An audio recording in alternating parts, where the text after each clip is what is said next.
Assalamualaikum warahmatullahi wabarakatuh.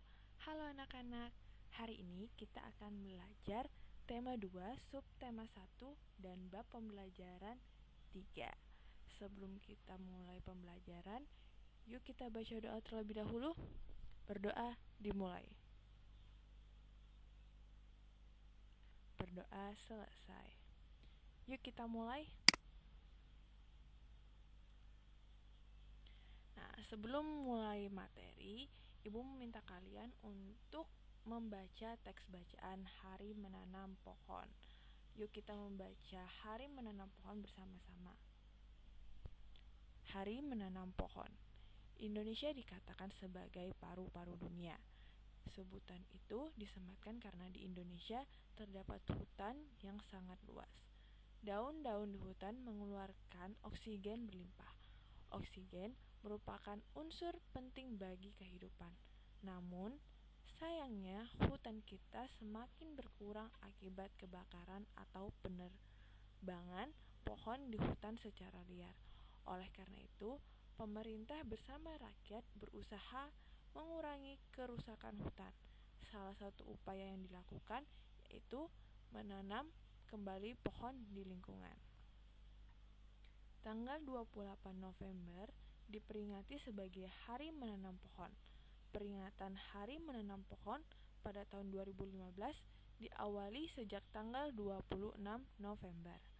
Presiden melakukan penanaman pohon di Taman Hutan Rakyat Sultan Adam, Kalimantan Selatan. Ada 10.000 pohon ditanam di hutan itu. Pohon yang ditanam pun bermacam-macam, termasuk pohon-pohon yang buahnya dapat dimakan. Kita dapat berperan serta untuk mengembalikan paru-paru dunia. Menanam pohon tidak hanya dilakukan di hutan. Kita dapat menanam pohon di lingkungan sekitar kita. Semakin banyak pohon di lingkungan kita, semakin banyak pasokan oksigen bagi kehidupan. Nah, setelah kalian sudah membaca teks bacaan Hari Menanam Pohon, Ibu akan memberikan tugas untuk melengkapi peta pikiran ini ya. Nah, kalian kerjakan lengkapi peta pikiran berikut ini. Kalian juga bisa lihat di buku halaman 24 di tema 2. Oke? Selamat mengerjakan.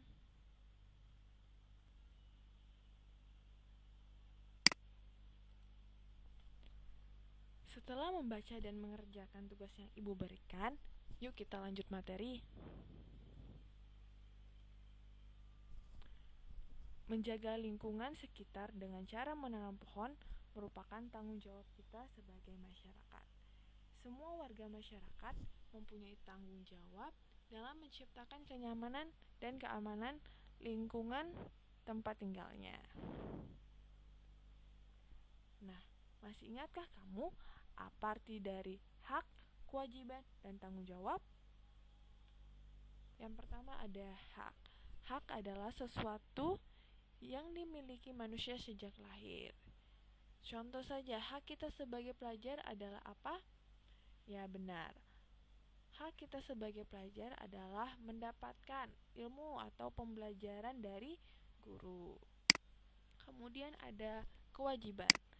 Kewajiban adalah sesuatu hal yang harus dilaksanakan setiap orang.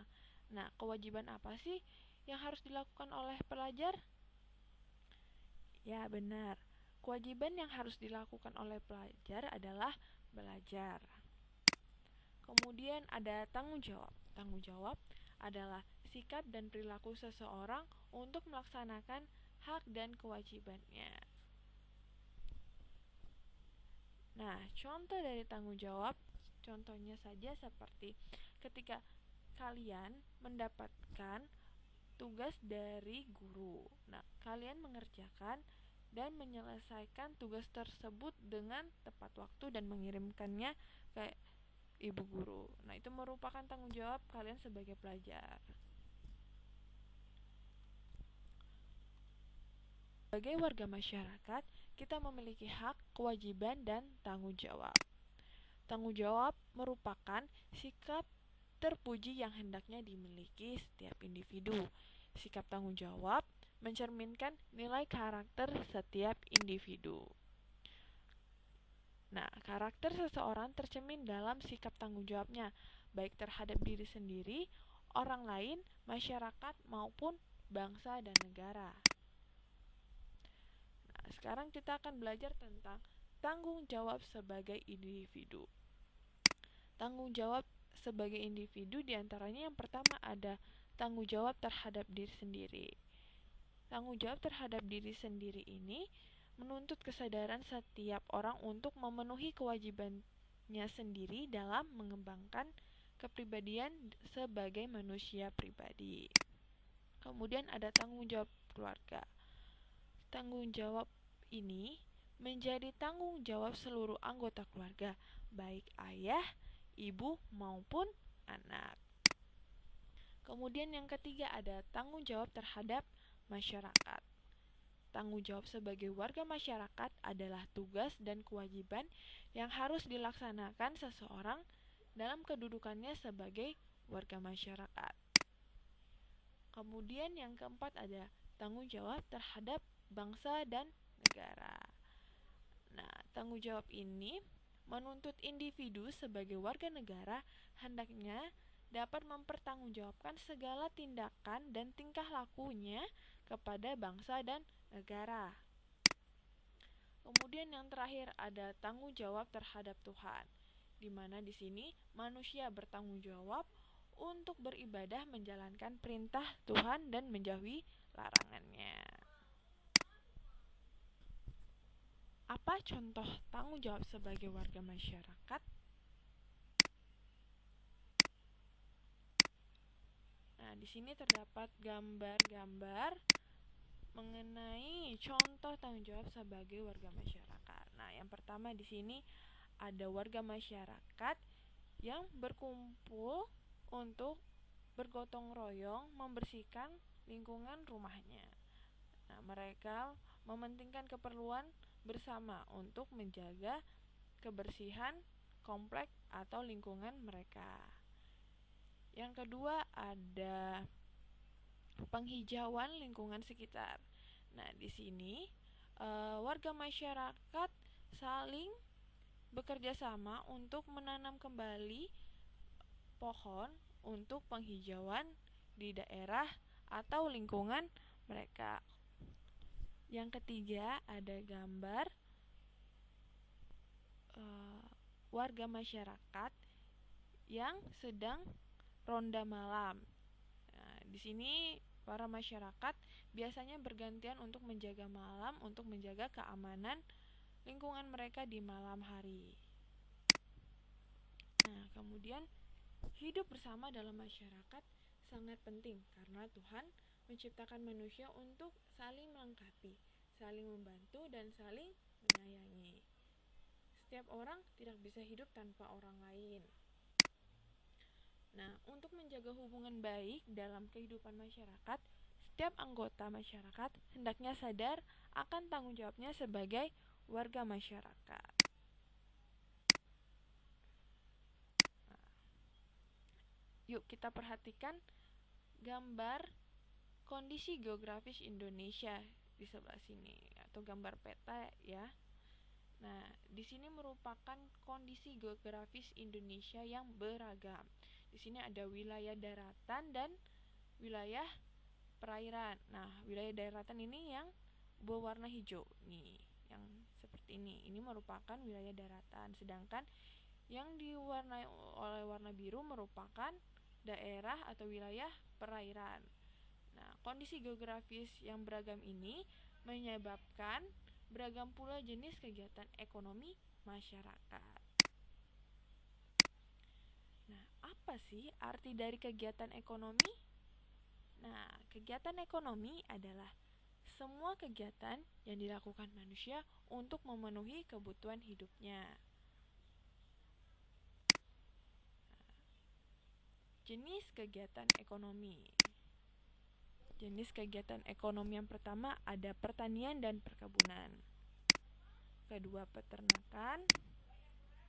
ketiga perikanan, keempat pertambangan, kelima kehutanan, keenam perdagangan, ketujuh perindustrian, dan yang terakhir adalah pelayanan jasa. Kita akan membahas satu-satu. Yuk kita lanjut. Yang pertama ada pertanian dan perkebunan. Nah, pertanian dan perkebunan merupakan kegiatan bercocok tanam dan memanen hasil pertanian dan perkebunan. Nah, di sini ada gambar pertanian di mana mereka lagi menanam padi. Kemudian di sini ada kegiatan bercocok tanam atau berkebun. Nah, mereka sedang memanen daun teh. Ini adalah sebuah perkebunan ya. Kemudian hasil pertanian dan perkebunan antara lain ada padi, jagung, ubi, kedelai, sagu, umbi-umbian, sayuran, dan buah-buahan. Yang kedua ada peternakan. Peternakan adalah kegiatan usaha budidaya hewan yang diambil hasilnya. Hasil peternakan terdiri atas daging, telur, susu, kulit, dan bulu. Nah, peternakan dapat dibedakan sebagai berikut. Yang pertama ada peternakan hewan besar. Biasanya hewan ternak dari peternakan hewan besar adalah sapi, kerbau, dan kuda. Nah, di sini ada gambar sapi. Di sini sapi menghasilkan daging dan susu. Kemudian ada peternakan hewan kecil.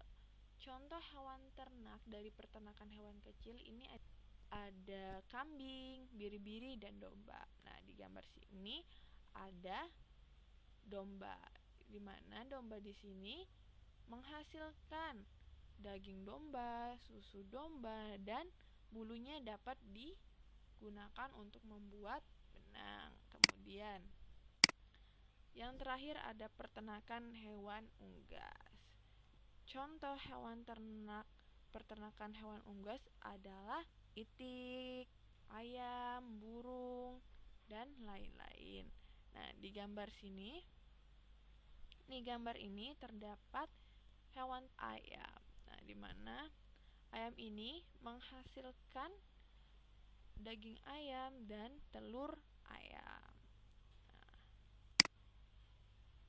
Yang ketiga ada perikanan. Nah, perikanan ini merupakan pembudidayaan ikan air tawar dan air laut. Nah, ini contoh budidaya ikan air tawar. Budidaya ikan tawar biasanya dilakukan di empang, kolam, maupun di sungai. Nah, ikan apa aja sih yang dibudidayakan? Nah, ikan yang dibudidayakan ada lele, nila, mujair, gurami, dan ikan mas. Ada budidaya ikan air laut. Nah, saat musim ikan, nelayan akan memperoleh banyak hasil tangkapan ikan. Tidak hanya ikan yang dihasilkan di laut, laut juga menghasilkan udang, kerang, rumput laut, mutiara, dan garam. Nah, hasil budidaya ikan air laut ini tidak hanya digunakan oleh penduduk asli, tetapi mereka juga mengirim ke daerah-daerah lain. Nah, selanjutnya ada pertambangan. Dilihat dari kondisi geologisnya, wilayah Indonesia mengandung banyak barang tambang. Potensi barang tambang yang melimpah hendaknya dimanfaatkan bagi kemakmuran masyarakat. Contoh barang tambang ada batu bara, emas, perak, nikel, dan minyak bumi. Nah, ini ada gambar di mana pertambangan batu bara dilakukan. Nah, ini gambar pertambangan batu bara ya. Kemudian ada pertambangan minyak bumi. Ini dia gambarnya, pertambangan minyak bumi. Kemudian ada kehutanan. Meningkatkan hasil hutan dengan menanam berbagai macam tumbuhan kayu seperti jati dan mahoni. Nah, ini gambar hutan. Namun, sekarang banyak hutan yang kondisinya seperti ini, gundul, rusak, karena ulah manusia yang tidak bertanggung jawab. Manusia yang suka menebang pohon secara liar akan menyebabkan kegundulan atau hutan menjadi rusak. Nah, ini tidak boleh ditiru ya. Maka dari itu, kawasan hutan perlu dihijaukan agar hutan tidak semakin rusak. Jika hutan Indonesia kembali hijau seperti ini, hasil hutan kita akan kembali melimpah. Jadi, ayo kita jaga sama-sama hutan kita agar tetap hijau. Kegiatan ekonomi yang keenam adalah perdagangan, di mana perdagangan adalah kegiatan membeli barang dan menjualnya kembali kepada konsumen. Kegiatan perdagangan tidak hanya mencakup satu daerah atau satu negara, akan tetapi kegiatan perdagangan dapat dilakukan antara negara. Secara ekonomi, kegiatan perdagangan dapat dilakukan antar negara, tandai dengan ekspor maupun impor. Ekspor adalah usaha menjual barang dari dalam negeri ke pasar luar negeri. Kemudian sebaliknya, import adalah usaha di mana kita memasukkan barang dari negeri lain ke pasar dalam negeri atau pasar Indonesia.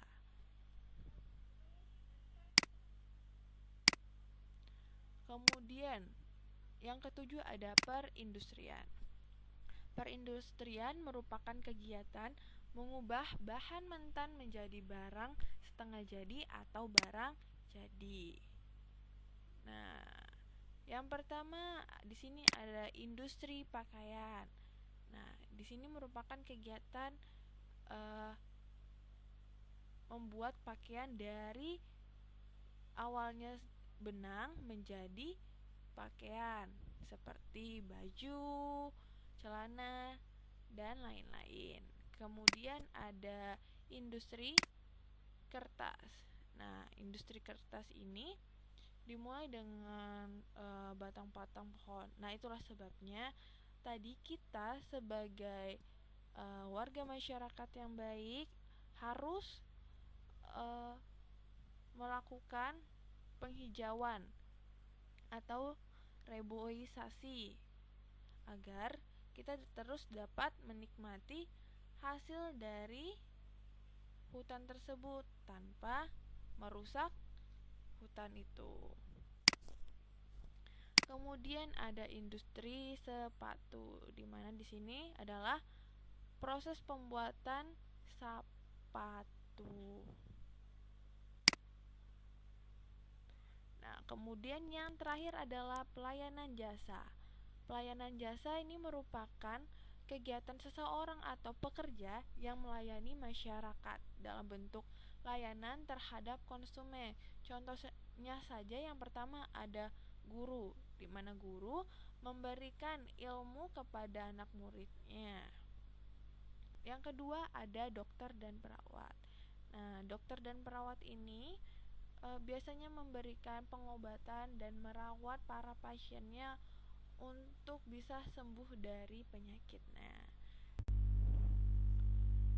Nah, itulah tadi penjelasan dari 8 jenis kegiatan ekonomi.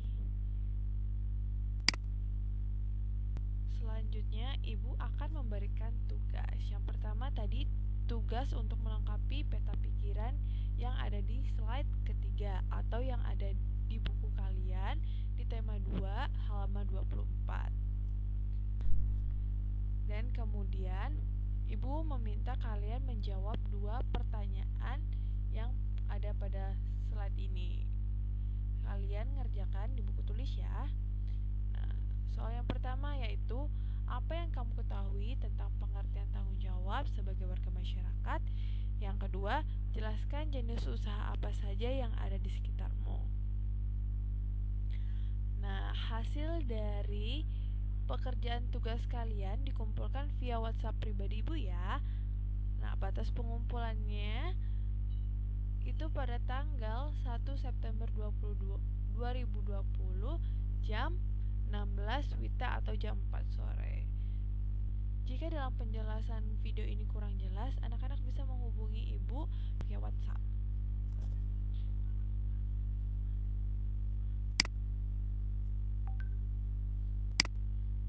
Nah, mungkin itu aja materi untuk hari ini. Semoga materi ini bermanfaat untuk kalian semua. Ibu ucapkan banyak terima kasih atas perhatiannya. Selalu jaga kesehatan. Jangan keluar rumah jika tidak perlu. Sampai jumpa. Dadah.